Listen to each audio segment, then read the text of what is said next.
안녕하세요. 하루 필수 말씀 충전 하필 큐티 조종환입니다. 오늘 함께 나눌 하나님 말씀은 역대하 14장 2절에서 15절까지 말씀입니다. 아사가 그의 하나님 여호와 보시기에 선과 정의를 행하여 이방 제단과 산당을 없애고 주상들을 깨뜨리며 아세라상을 찢고 유다 사람에게 명하여 그 조상의 하나님 여호와를 찾게 하며 그의 율법과 명령을 행하게 하고 또 유다 모든 성읍에서 산당과 태양상을 없애매 나라가 그 앞에서 평안함을 누리니라. 우리가 이후 본문에서 이 개혁의 내용들을 더 자세하게 살펴볼 수 있을 거예요. 여기에서는 선과 정의를 행한다라고 하는 측면에서 아사의 행한 일들을 압축해서 보여주는 것이다 라고 그렇게 읽을 수 있을 것 같습니다. 여기서 선과 정의에 대한 결과물이 무엇이냐라고 했을 때의 이 평안함이에요. 그리고 이 선과 정의를 행하는 것이 하나님의 뜻에 합당하게 행동하는 것이다 라고 하는 걸 알 수 있죠. 그래서 하나님의 뜻에 합당하게 살았을 때의 평안함을 누릴 수 있기 때문에 이런 개혁적인 작업들이 하나님의 뜻에 따라 이루어졌고 그 결과 평안함을 누릴 수 있으므로 이 하나님의 뜻에 순종하는 것이 얼마나 중요한가를 우리에게 보여준다라고 볼 수 있습니다. 여호와께서 아사에게 평안을 주셨으므로 그 땅이 평안하여 여러 해 싸움이 없은지라 그가 견고한 성읍들을 유다에 건축하니라. 이렇게 이 건축에 대한 이야기가 나오면 아무래도 하나님께서 은혜를 주신 이 결과물이다라고 생각을 할 수 있어요. 솔로몬도 그런 건축에 대한 이야기들이 존재했고 그 이후의 왕들도 평안함의 시대에 이 건축들이 이루어지는 것을 볼 수 있기 때문에 이 견고한 성읍들을 유다에 건축했다라고 하는 것은 긍정적인 평가입니다. 그 평안함에 따른 결과물들이 이 건축으로 드러나고 있는 거죠. 아사가 일찍이 유다 사람에게 이르되 우리가 우리 하나님 여호와를 찾았으므로 이 땅이 아직 우리 앞에 있나니 우리가 이 성읍들을 건축하고 그 주위에 성곽과 망대와 문과 빗장을 만들자. 우리가 주를 찾았으므로 주께서 우리 사방에 평안을 주셨느니라 하고 이에 그들이 성읍을 형통하게 건축하였더라. 여기서도 우리가 볼 수 있는 것이 건축을 할 수 있는 이유가 무엇이냐면 주님을 찾았기 때문에 주님께서 평안을 주셨고 그 결과 건축할 수 있다라고 하는 거예요. 그러니까 우리가 여기에서 찾아볼 수 있는 것은 주님을 찾는 것이 평화를 얻은 이유와 원인이라고 하는 거죠. 그러니까 주님을 찾는 것이 그 무엇보다도 중요하다라고 하는 것을 우리가 알 수 있습니다. 그러나 이 평화가 언제나 늘 유지되는 것은 아니죠. 문제가 생겼을 때 아사가 어떤 식으로 반응하고 문제를 해결해 나갔는지에 대한 이야기를 우리에게 들려주는데 아사의 군대는 유다 중에서 큰 방패와 창을 잡는 자가 30만 명이고 베냐민 중에서 작은 방패를 잡으며 활을 당기는 자가 28만 명이라고 그렇게 소개되고 있습니다.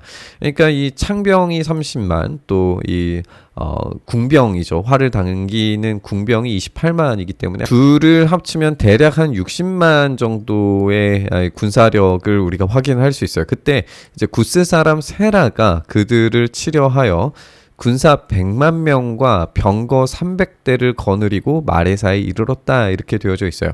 구스 사람이라고 한다면 이제 아프리카에 있는 이 지역으로 우리가 생각을 할 수 있죠. 에티오피아를 생각할 수 있는데 여기에서 군사가 올라왔다라고 하는 것은 그 지역에 있었던 이 이집트와 그 관련되어져 있는 그 모든 나라들의 어떤 연합된 세력들 그리고 동맹들이 분명히 존재했으리라고 예상을 할 수가 있죠. 어쨌든 이 구스 사람이 데리고 온 군사력은 굉장히 강력해 보이는데 이 100만 명의 군사가 있어요. 그러니까 숫자적으로도 이미 구스 사람의 군대가 훨씬 더 크죠. 그리고 병거 300대라고 하는 건 그 당시로 하면은 사실 최첨단의 무기라고 볼 수 있어요. 30만과 28만의 병사들의 이 병력 구조 자체가 이 창병과 궁병이기 때문에 빠르게 달리는 병거 300대는 이 이 창병과 궁병을 생각할 때에 굉장히 강력한 무기가 될 수 있다라는 걸 보여줘요. 그러니까 한마디로 말해서 이 전력 차이 자체가 구스 사람이 훨씬 더 강했다라고 하는 걸 우리가 알 수 있죠. 아사가 마주 나가서 마레사의 스바다 골짜기에 전열을 갖추고 아사가 그의 하나님 여호와께 부르짖어 이르되, 여기서도 이제 우리가 이전 본문에서 아비야가 전쟁에서 승리할 수 있었던 비결이 하나님을 의지하고 기도했기 때문이다라고 하는 점을 살펴봤었는데, 여기서도 마찬가지입니다. 아사가 하나님께 부르짖었을 때 어떤 결과가 나왔는지를 보여주는 거죠. 여호와의 힘이 강한 자와 약한 자 사이에는 주밖에 도와줄 이가 없사오니 우리 하나님 여호와여 우리를 도우소서. 우리가 주를 의지하오며 주의 이름을 의탁하옵고 이 많은 무리를 치러 왔나이다. 여호와여 주는 우리 하나님이시오니 원하건대 사람이 주를 이기지 못하게 하옵소서. 주님께서 이 전쟁의 용사이시고 주님께서 이 전쟁의 주인 되셨을 때에 이런 병력 차이 그리고 전술적 차이를 뒤집어 엎을 만한 강력한 힘이 하나님께 있으시다라고 하는 것을 고백하고 있죠.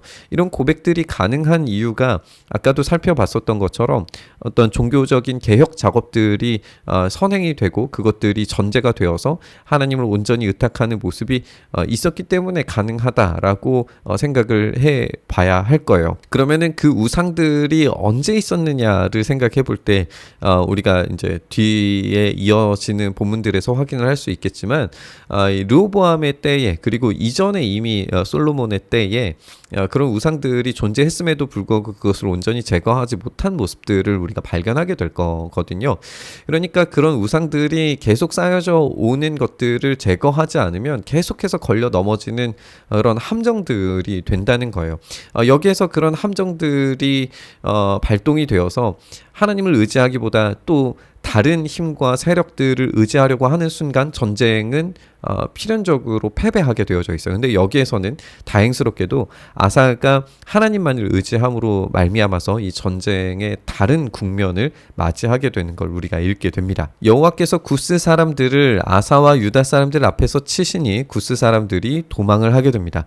아사와 그와 함께한 백성이 구스 사람들을 추격해서 그랄까지 이름에 이에 구스 사람들이 엎드러지고 살아남은 자가 없었으니 이는 여호와 앞에서와 그의 군대 앞에서 패망하였습니다. 노력한 물건이 매우 많았더라 이야기하면서 이 전쟁의 큰 승리를 거두는 걸 보게 됩니다.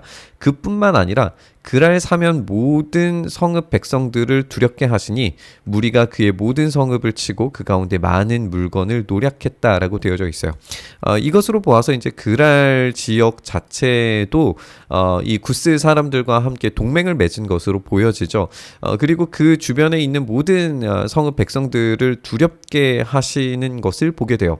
그러니까 누가 참 하나님인가? 라고 하는 질문 앞에서 하나님 밖에 다른 신이 없다라고 하는 것을 친히 증명해 주시는 전쟁이었다라는 걸 우리가 알 수가 있습니다. 그래서 위기는 곧 하나님께서 자신이 하나님 되심을 증명해 주시는 방식과 방법이 될 수 있다라는 것을 우리가 배우게 되는 것 같아요. 우리의 위기 가운데서 무엇을 선택하느냐에 따라서 결과가 달라지고 그리고 하나님을 선택했을 때 하나님께서 하나님 되심을 스스로 증명하신다는 사실을 우리가 기억한다면 우리의 선택은 분명합니다. 하나님을 선택하는 것이 우리의 진짜 지혜로운 선택 이라는 거죠. 짐승을 지키는 청막을 치고 양과 낙타를 많이 이끌고 예루살렘으로 돌아왔더라. 그래서 이 전쟁을 통하여 오히려 얻는 것들이 많아지게 되는 결과를 우리가 확인할 수 있습니다. 우리가 이 본문을 다시 생각을 해보면서 하나님을 의지하는 것이 어떤 결과를 낳는가 를 생각을 해보게 됩니다. 우리에게 위기가 닥쳐왔을 때에 우리의 힘으로는 도무지 해결할 수 없는 압도적인 그런 무력감을 가지고 올 만한 문제가 우리 앞에 있다 하더라도 우리가 하나님만을 온전히 의지할 때 그 결과를 하나님께서 뒤집으시고 하나님께서 스스로 하나님 되심을 증명하신다는 사실을 우리가 기억한다면 우리의 문제가 오히려 간증의 주제가 될 수 있다라고 하는 점을 우리가 생각해 보게 됩니다. 그렇게 우리의 인생에 다가온 문제들을 바꾸셔서 간증의 주제가 되게 하시는 하나님을 우리가 선택했으면 좋겠습니다. 그 안에서 참된 믿음의 고백들이 전도의 주제로, 간증의 주제로 변하게 해주시기를 간절히 구하고 소망하면서 우리 묵상의 자리로 나아가시죠.